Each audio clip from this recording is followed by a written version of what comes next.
Welcome to this CommunityViz video tutorial. This video tutorial will demonstrate how to use the Formula Wizard. In Scenario 360, there are a number of different ways to make formulas.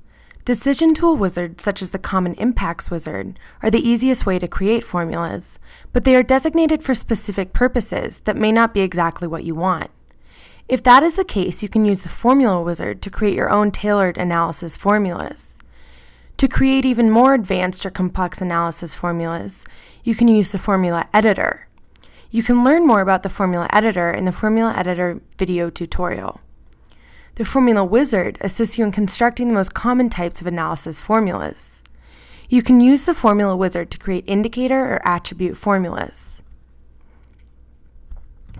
The Formula Wizard is an option when you are setting up either dynamic attributes or indicators on the 360 Setup tab. The wizard is similar for both. Let's make a formula for a new indicator. Click the Indicators icon on the 360 Setup tab, then click New Indicator. I'll call the indicator Open Space Per Person. And I'm going to make a chart for this indicator so that we can look back at the results later. Now click on the Formula tab at the top, and then click Formula Wizard. The initial screen of the Formula Wizard gives me a number of different options to help decide what I would like the indicator to measure. For this example, I will need to know the total amount of open space in my area, so I'll choose Add Values of Attribute. Click Next on the wizard. On the next screen of the wizard, I will choose the layer and attribute to sum. In this analysis, I don't have a separate layer representing open space, but I do have a zoning layer that I can use. For Select Layer, I will choose Zoning. For Select Attribute to Sum, I'll choose Shape Area. Since I'm summing only one land use, open space, I will click the radio button Sum Selected Features in Zoning. My attribute in the table will be zoning TY equals, and the value will be A, which stands for Agriculture Conservation District. Since I want to figure out open space per person, I'm going to have to divide by the total number of people. So on the next screen, I'm going to choose to include additional calculations or values in this formula. I will choose the Divide button at the drop-down on the top.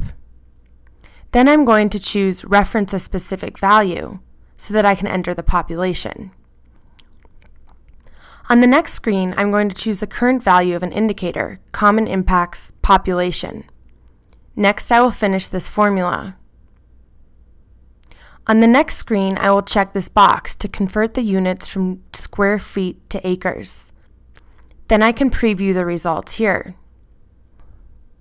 When I click Finish, the Formula Wizard will create the indicator formula for me.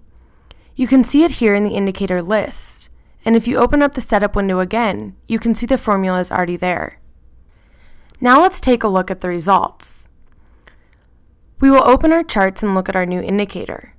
This is the current value, but because I've set up a dynamic formula, that value may change as I work with my analysis. For example, if I adjust one of the assumptions tied to this calculation, the value updates automatically. It also updates if I make changes to the map, like changing some zoning using the Painter tool in an open editing session. This has been just one example of using the Formula Wizard to create your own dynamic formulas in Scenario 360. You can use it yourself to write the formulas you need. For more information, look for helpful prompts on the screen, or, as always, you can use the built-in help. Thank you for watching this CommunityViz video tutorial. For more CommunityViz video tutorials and help resources, please visit our website.